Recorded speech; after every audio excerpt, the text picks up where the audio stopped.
Finally awake, Mrs. Kang? A woman's voice echoes from the shadows.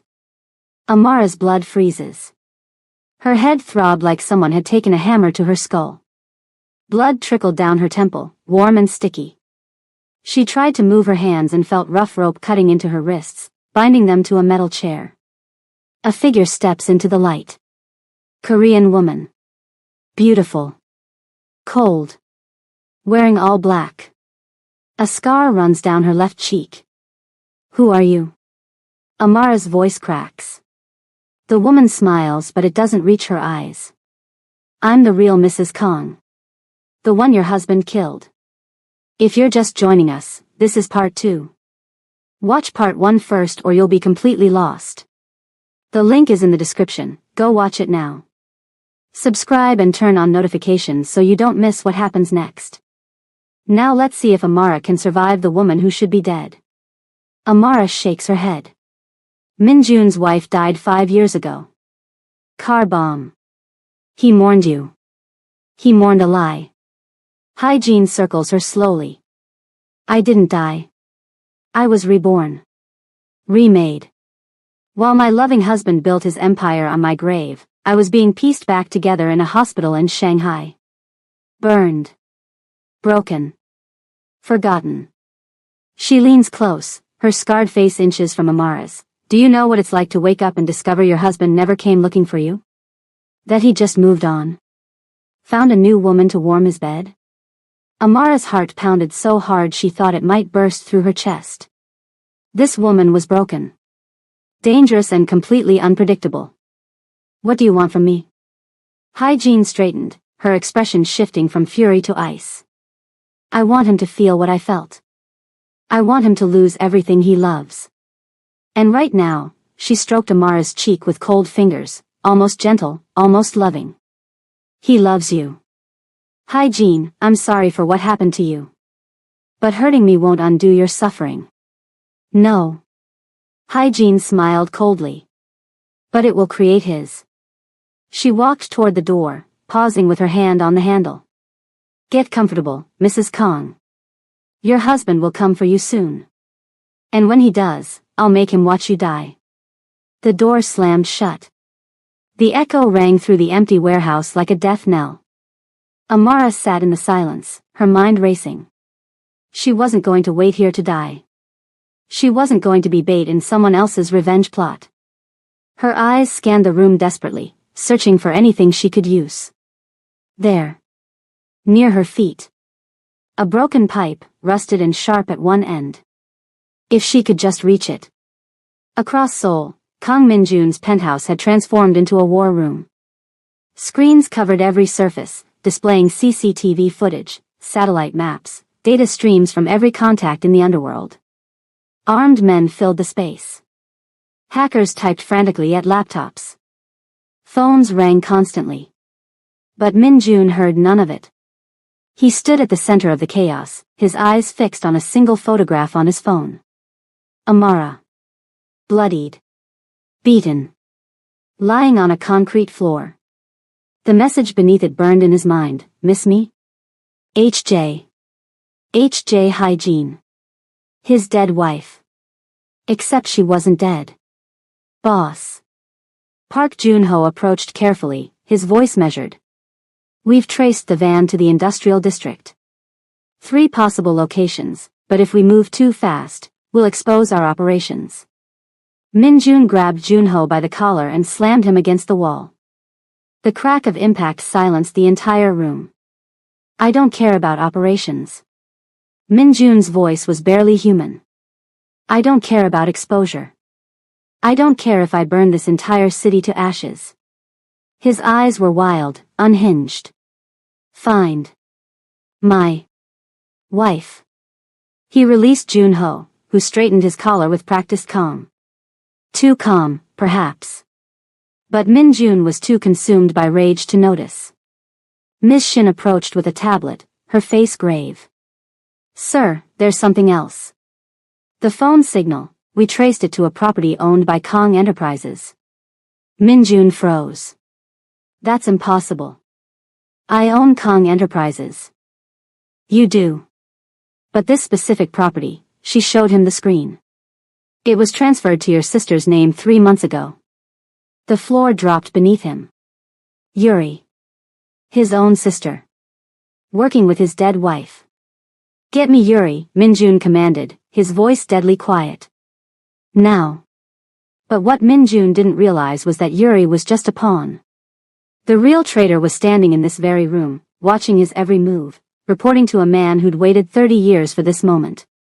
20 minutes later, Minjun stormed into Yuri's office with armed men at his back. His sister sat behind her glass desk, perfectly composed, coffee in hand. Brother. She took a delicate sip. You look awful. Where is she? Minjun barked angrily. Who? Your little blogger? Yuri's smile was ice. I have no idea. Minjun slammed his hands on her desk, sending her coffee cup crashing to the floor. The warehouse is registered to you. Don't play games with me, Yuri. For a long moment, they stared at each other. Then Yuri's mask cracked. Fine. Yes, I helped hygiene. She stood, matching his fury. I gave her resources and locations. Because someone had to make you pay for what you've done to this family. What I've done? I built this family. You destroyed it. Yuri's composure shattered completely. After hygiene died, you became a ghost. Cold. Obsessed. You let father's business suffer while you hunted shadows. The stress killed him, Minjun. You killed him. The accusation hit like a bullet. Minjun's jaw clenched so tight he thought his teeth might crack. And now, Yuri continued, voice trembling with rage, you bring some random Nigerian woman into our family like she could ever replace what you lost? It's an insult to everything we built. Where is the warehouse? Yuri laughed bitterly. You think I know? Hygiene used me. Got what she needed and vanished.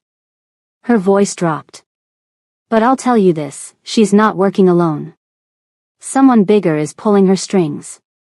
Someone from father's past. Who? Yuri shook her head. Find hygiene. She'll lead you to the real enemy. Minjun turned and walked out without another word. But Yuri's warning echoed in his mind. Someone from his father's past. A ghost he didn't even know existed. And that ghost had Amara. Back in the warehouse, Amara had been working the broken pipe against her ropes for what felt like hours. Her wrists were raw, bleeding, the fibers stained crimson. But she didn't stop. Finally, the rope gave. Her hands were free. She sat frozen for a heartbeat, hardly daring to breathe. No guards came. No alarm sounded.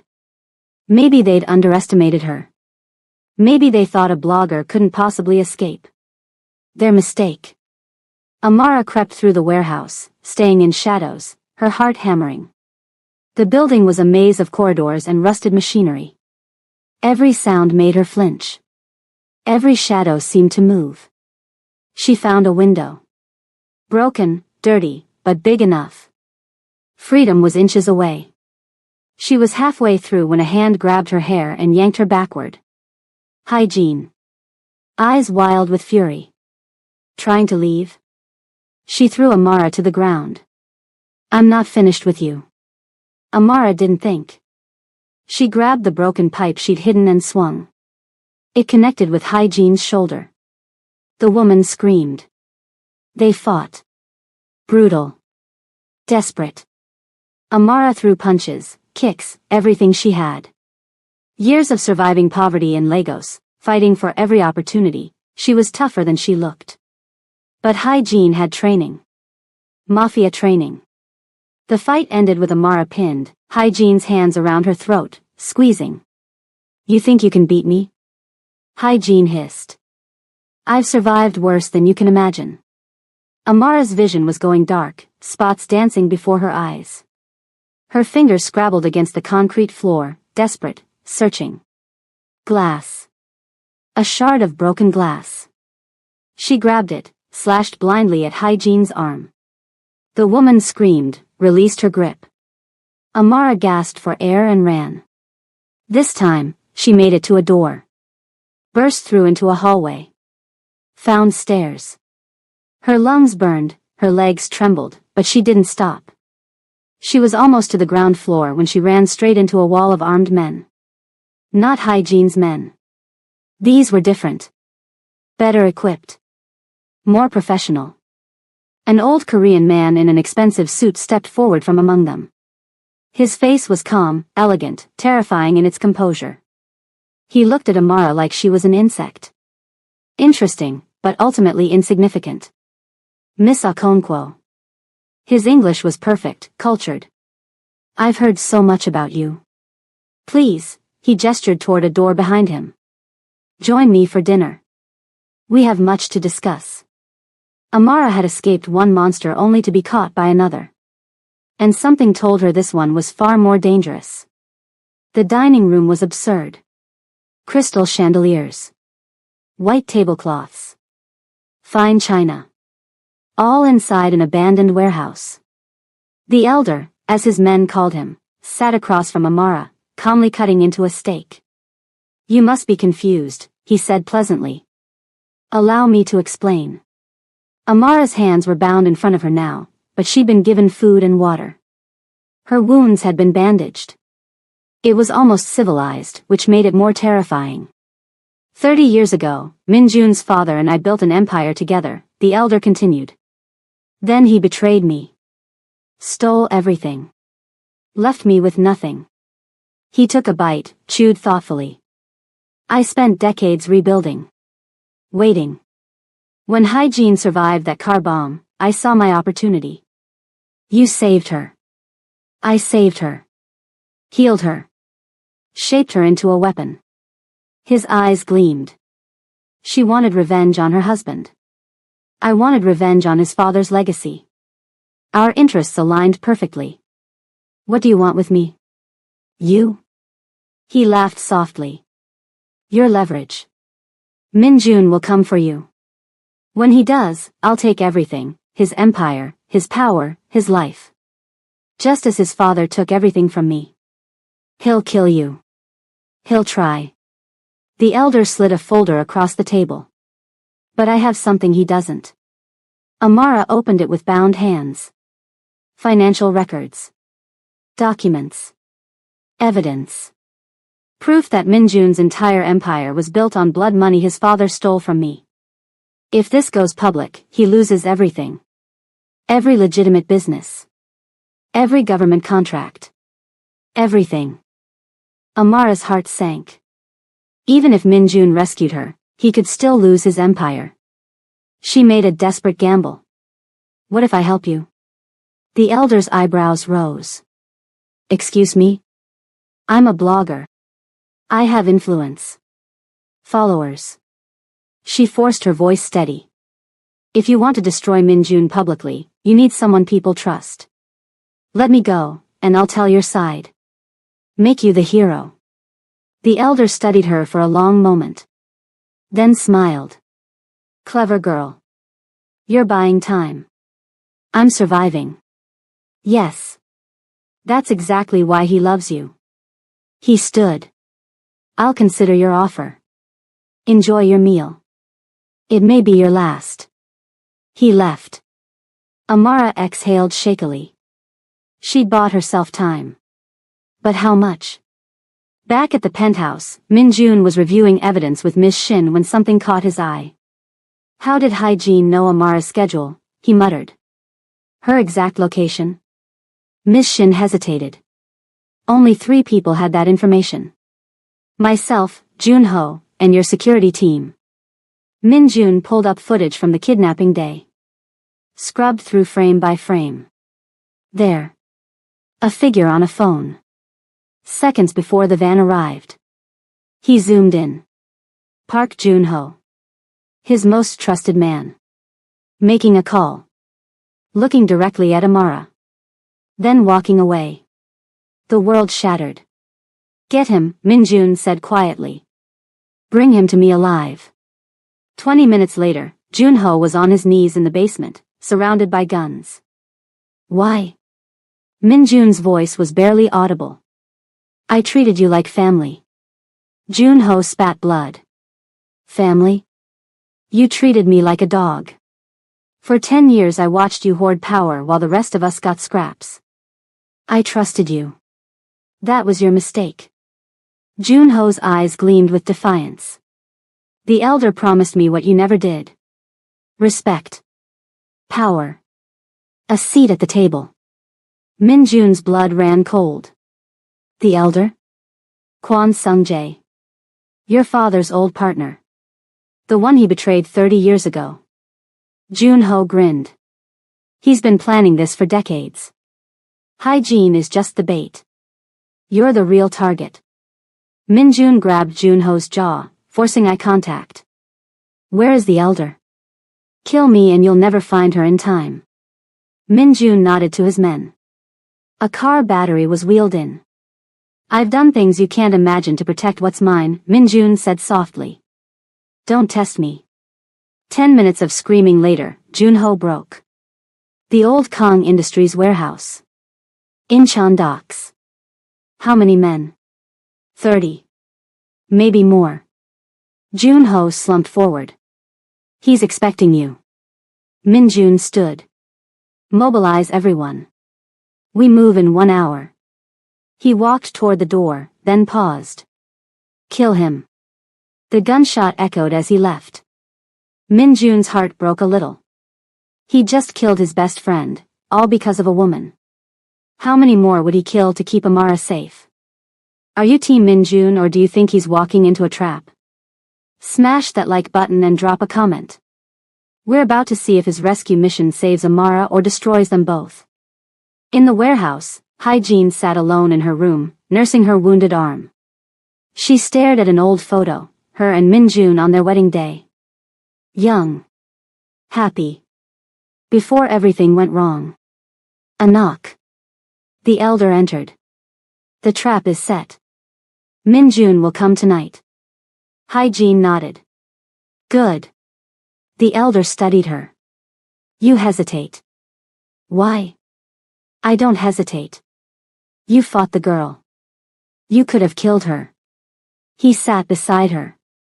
Do you still love him? Hygiene's jaw tightened. I hate him. Hate and love are two sides of the same coin. He took the photo from her hands. When this is over, he'll be dead. Are you ready? Silence stretched between them. I'll pull the trigger myself, Hygiene finally said. The elder smiled and left. Alone again, Hygiene's mask cracked. A single tear slid down her scarred cheek. She opened a locket around her neck. Inside, a tiny photo of Minjun, young and smiling. The man she'd loved. The man she was about to kill. But somewhere deep inside, a voice whispered, could she really do it? Midnight arrived like a death sentence. Minjun stood outside the warehouse with 50 armed men. Black vehicles. Military precision. The docks were silent except for water lapping against concrete. He spoke into his earpiece. Team Alpha, West Entrance. Team Beta, East.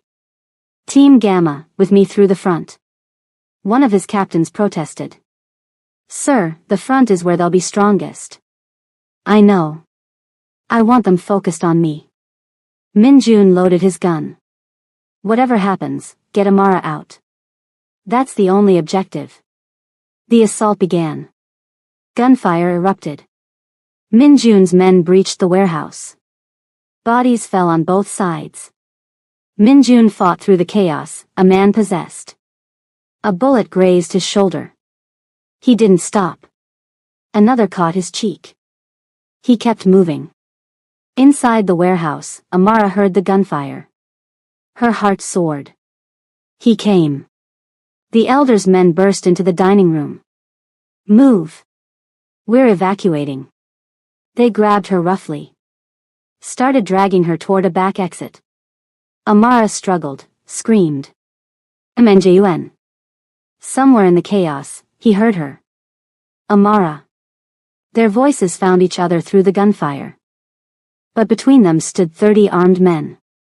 And Hygiene, gun raised, blocking his path. "Hello, husband." Her voice trembled. "It's been a long time." Minjun skidded to a halt, chest heaving. Blood dripped from his wounds. His gun was raised, but he couldn't pull the trigger. Hygiene. Her name was a prayer and a curse. "You're alive." "No thanks to you." Tears streamed down her scarred face. "You never came looking. You just moved on. I saw your body. Your DNA. The funeral. Lies. All of it." Her gun hand shook. "The elder saved me. Put me back together while you built an empire on my grave." Minjun's heart was tearing in half. The woman he'd mourned for 5 years stood before him. Broken. Vengeful. Still beautiful despite the scars. "I'm sorry," he whispered. "If I'd known." Sorry doesn't erase 5 years of agony. Her scream echoed through the warehouse. Sorry doesn't heal these scars. Sorry doesn't bring back everything I lost. Behind her, Amara was being dragged further away. Minjun could hear her fighting, screaming his name. He had to choose. His past or his future. "Hygiene, please." He lowered his gun. "Your fight is with me, not her. Let Amara go. She took my place. No one could take your place. His voice cracked. She helped me survive losing you." Hygiene's gun wavered. The elder's voice crackled through her earpiece. "Kill him now, or I kill the girl." Her eyes widened. She looked at Minjun. At the gun in her hands. At the man she'd loved, standing defenseless before her. She made her choice. Hygiene spun and shot the elder's man behind Minjun. Then grabbed his arm. "The elder has Amara on the roof. There's a helicopter. Go. Hygiene. Go." She shoved him toward the stairs. "I'll hold them off." Minjun hesitated for one heartbeat. Then ran. Behind him, Hygiene turned to face the oncoming soldiers. Gun raised. Tears streaming. "For you, Minjun," she whispered. "Always for you." Minjun took the stairs 3 at a time, his lungs burning, his wounds screaming. Behind him, gunfire echoed through the warehouse. Hygiene's gunfire. Buying him time with her life. He couldn't think about that now. Couldn't think about the woman he'd mourned for 5 years sacrificing herself for the woman he loved now. There would be time for grief later. Right now, there was only Amara. The rooftop door exploded open under his shoulder.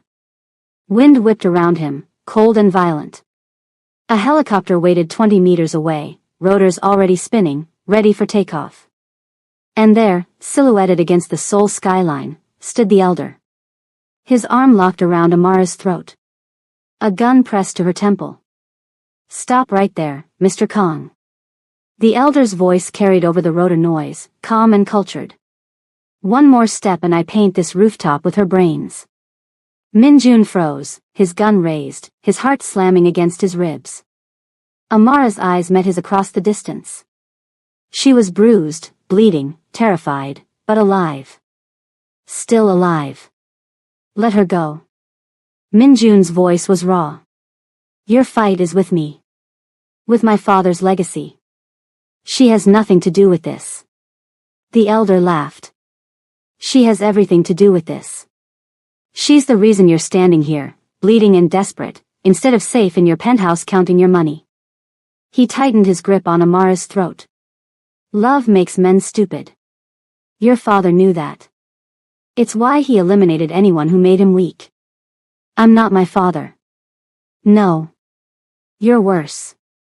The elder's eyes gleamed with decades of hatred. He was a ruthless bastard, but at least he was practical. You've thrown away everything, your empire, your reputation, your safety, for a woman you've known 3 months. Minjun took a careful step forward. "What do you want? Money? Power? Take it. Take all of it. Just let her go. You'd give up everything?" The elder seemed genuinely surprised. Your father would never. My father was a monster. I'm trying to be better. Amara's heart clenched at his words. Even now, facing death, he was choosing her. Choosing love over power. The elder shook his head slowly. Pathetic. He would be so disappointed. He adjusted his aim toward Minjun. Say goodbye to your... Amara moved. She slammed her head backward into the elder's nose. Cartilage crunched. He staggered, his grip loosening. The gun went off, the bullet whizzing past Minjun's ear by inches. Minjun lunged forward. Tackled the elder. They crashed to the rooftop, grappling for the weapon, rolling dangerously close to the edge. Amara scrambled on hands and knees toward Minjun's discarded gun. Her bound hands closed around the grip. She raised it with trembling arms. Stop. Both men froze. The elder had Minjun pinned, his gun pressed against Minjun's chest. One squeeze and it was over. But Amara's weapon was aimed directly at the elder's head. Let him go, Amara commanded, her voice steadier than she felt. Or I shoot. The elder laughed, blood streaming from his broken nose. You've never killed anyone, girl. You don't have it in you. Maybe not. Her hands stopped shaking. But I've survived poverty. Betrayal. Deportation. I've survived you. Her finger tightened on the trigger. And I'll do whatever it takes to protect the man I love. She fired. The bullet hit the elder's shoulder. He screamed, releasing Minjun, clutching his wound. Minjun moved like lightning. Grabbed the elder by his jacket. And with one powerful shove, sent him over the rooftop edge. The old man's scream faded into the night as he plummeted into the darkness below. Silence. Just the helicopter rotors and the distant sound of dying gunfire from the floors below. Minjun turned to Amara. She dropped the gun, her whole body shaking. Then they were in each other's arms, holding on like the world might end if they let go. You came, Amara sobbed into his chest. Always. He kissed her forehead, her cheeks, her lips, desperate, relieved, alive. I'll always come for you. I thought, when she had the gun, I thought. Shoo. He pulled back, cupping her face, wiping her tears with bloody thumbs. It's over. He's gone. You're safe. But even as he said the words, Minjun knew it wasn't completely over. There was still one more truth waiting in the rubble below. They made their way down through the warehouse, stepping over bodies, moving through smoke and chaos. Minjun's men had won, but the cost was written in blood across every floor. Ms. Shin met them on the ground level, her face grim. Sir. There's something you need to see. They found Hygiene slumped against a wall near the west entrance. Bullet holes decorated the concrete around her. Blood pooled beneath her body, spreading slowly across the floor. She was still alive. Barely. Minjun dropped to his knees beside her, taking her hand. It was cold, so cold. Hygiene. Hold on. We'll get you help. Don't. She coughed, blood bubbling at her lips. It's too late. I knew it would be. Why? His voice cracked. Why did you save me? She smiled, weak and sad, the anger finally drained from her eyes. Because I remembered. Who we were before the MAFIA. Before the money. Before it all went wrong. Her gaze drifted to Amara, who stood a few feet away, tears streaming down her face. Take care of him. He's not as strong as he pretends. Amara knelt beside them, her bound hands reaching for Hygiene's. I will. I promise. Hygiene looked back at Minjun, her breathing growing shallow. I'm sorry. For all of it. I was so angry. So broken. I'm sorry too. Tears fell freely down his face now. I should have looked for you. I should have known. Shoo. She touched his cheek with trembling fingers. In another life, maybe we got it right. Her eyes fluttered closed. Her hand fell. Hygiene was gone. Minjun bowed his head, silent sobs racking his body. Amara held him as he mourned, the woman he'd once loved, the woman who'd saved them both in the end. Around them, his men stood in respectful silence. Whatever Hygiene had been, enemy, victim, weapon, she died a hero. The next few days blurred together like watercolors in rain. Police investigations. Hospital visits. Burying the dead. Minjun's empire shook but didn't fall. The elder's evidence was destroyed in the warehouse fire that consumed the building. Yuri, faced with the full truth of what her scheming had enabled, fled to Japan. Exile was better than what Minjun would have done if she'd stayed. Amara's wounds healed. The bruises faded from purple to yellow to nothing. But some scars, she knew, would stay forever. Not on her skin, on her heart. A week after the warehouse, she stood on the penthouse balcony, watching Seoul wake up. The city that had almost killed her. The city that had given her everything. Footsteps behind her. Arms wrapping around her waist. Minjun's warmth against her back. "How do you feel?" he murmured against her hair. "Like I survived something impossible." She leaned into him. "Like I'm exactly where I'm supposed to be." "No regrets?" "About the kiss at the airport? About this insane fake marriage?" Amara smiled, remembering that desperate moment at Incheon. The stranger she'd grabbed. The lie that had become her truth. It stopped being fake a long time ago. He turned her to face him, cupping her face in his hands. The morning light caught his features, the cut on his cheek that was still healing, the exhaustion in his eyes, the love that softened everything. "Then let's make it official," he said quietly. "No contracts. No immigration schemes. No deals with devils. Just us." Amara's heart stuttered. "Is that a proposal, Mr. Kong?" "It's a promise." His forehead touched hers. "That I'll spend the rest of my life protecting you. Loving you. Being worthy of you. You're already worthy. Then marry me." His voice dropped to a whisper.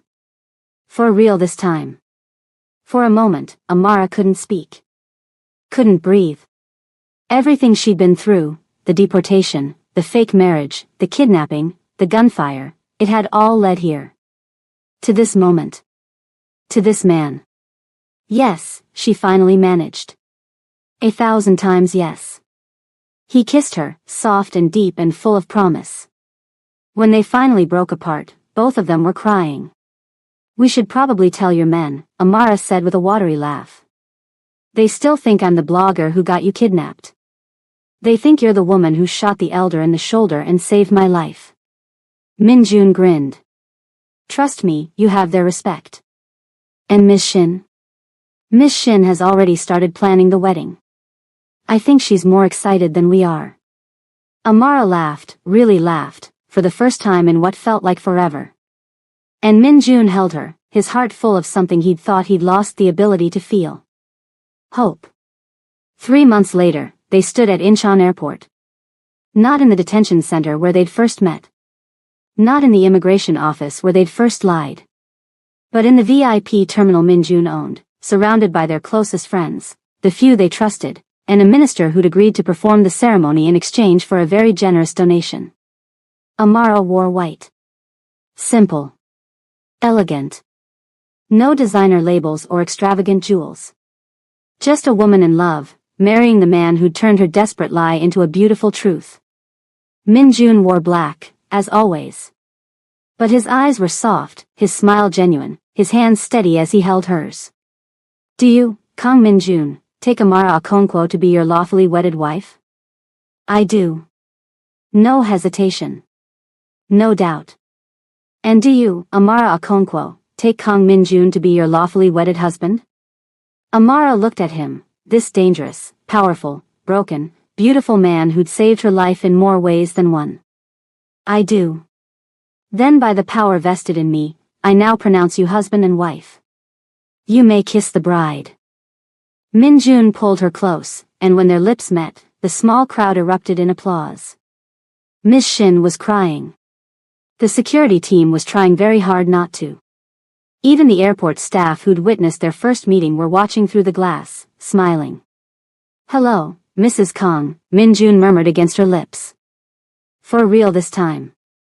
"Hello, husband." Amara grinned. "How was your trip?" He laughed, a real, full laugh that she'd only heard a handful of times. "Best trip of my life." They walked out of the terminal hand in hand, into the Seoul sunlight, into the future they'd fought so hard to earn. Behind them, a new plaque was being installed in the VIP terminal. A memorial. Simple words etched in gold. In memory of those who were lost. In honor of those who found their way back. Hygiene's name was on the list. The only name, really, that mattered. That evening, in their penthouse, Amara filmed a video for her blog. Her first since the kidnapping. Her followers had been going crazy with worry, with speculation, with theories about where she'd disappeared to. "Hey, everyone." She smiled at the camera, Min-jun visible in the background, pretending to work but obviously watching her. "I know I've been gone for a while. A lot has happened. Some of it I can't talk about. But I can tell you this, I got married." She held up her ring, letting it catch the light. "To a man I met at this very airport, in the craziest possible circumstances. Some of you might remember my posts from 6 months ago about a business arrangement." Well, she laughed. It turned into something a lot more than that. Min-jun appeared behind her, wrapping his arms around her shoulders. "Is this the part where I say something romantic? This is the part where you say hi to 50,000 people." He looked at the camera, utterly out of his element. "Hi to 50,000 people." Amara dissolved into giggles. "That's my husband, everyone. Eloquent as always.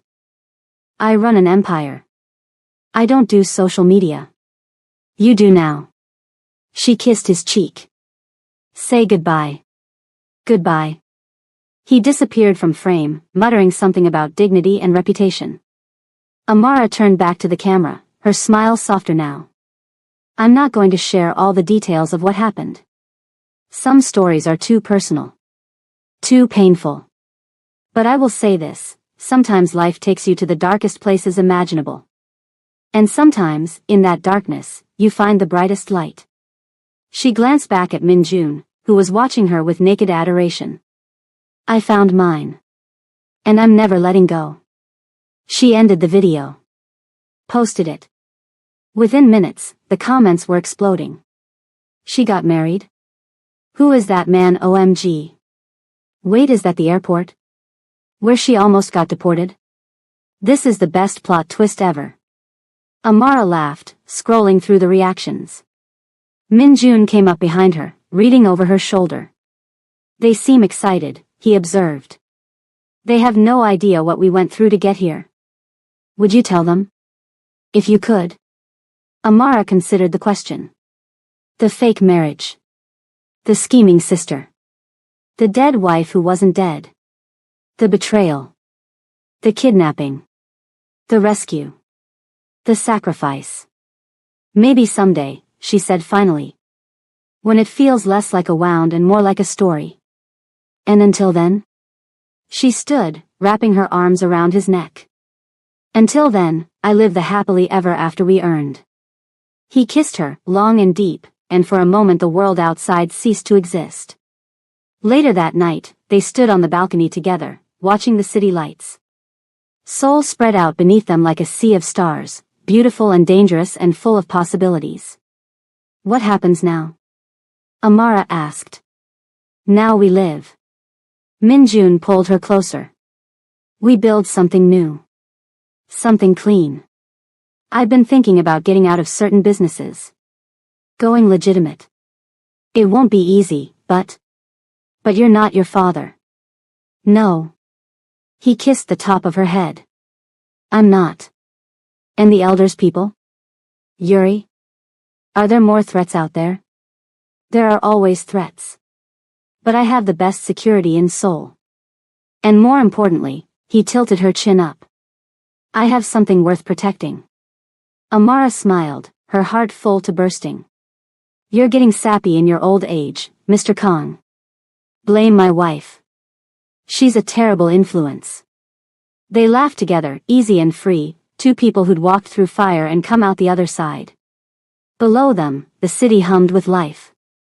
Somewhere out there, planes were taking off from Incheon, carrying people toward new beginnings. Somewhere out there, desperate travelers were making impossible choices, taking crazy risks, grabbing onto strangers and praying for miracles. Amara had been one of them. And her miracle had come in the form of the last person she'd expected. A mafia boss with cold eyes and a broken heart. A man who taught her that sometimes the most dangerous love is the truest. Any regrets? Min Jun asked quietly. Amara thought about everything. The terror. The pain. The loss. The love. Not a single one, she said. And she meant it. 6 months ago, she'd kissed a stranger at Incheon Airport to escape deportation. He'd turned out to be a mafia boss who owned the place. Their fake marriage had nearly gotten them killed. They'd faced betrayal, revenge, and a ghost from his past. But they'd survived. Together. And now, as Amara looked at the ring on her finger and the man beside her, she knew one thing for certain: some love stories start with lies. But the best ones end in truth. If this story made you laugh, cry, or scream at your screen, smash that like button right now.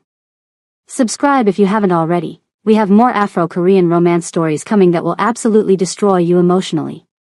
Drop a comment telling us your favorite part of Amara and Min Jun's journey. Was it the airport kiss? The warehouse rescue? Hygiene's sacrifice? We read every single comment and we love hearing from you. Thank you for watching both parts of this story. Thank you for being part of this community. And don't forget to subscribe to our channel. It really means a lot to us. Remember, sometimes the craziest risks lead to the greatest rewards. See you in the next story.